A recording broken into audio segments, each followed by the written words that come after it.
Good morning students. இன்னைக்கு நம்ம பார்க்குற கொஷின் எலக்ட்ரோமேக்னெட்டிக் இண்டக்ஷன்ல இருந்து பார்க்குறோம்.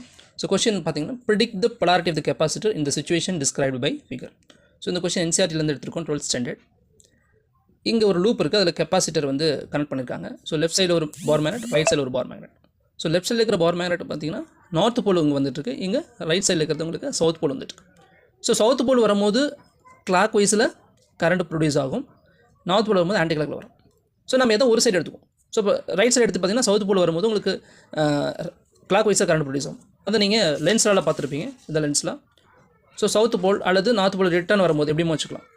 ஸோ இந்த இடத்துல உங்களுக்கு கிளாக் வைஸில் கரண்ட் போயிட்டுருக்கு, நார்த் போல் உள்ள போகும்போது ஆன்டி கிளாக்கில் வந்துட்டுருக்கு. ஸோ இதை நீங்கள் ரீகால் பண்ணிங்க.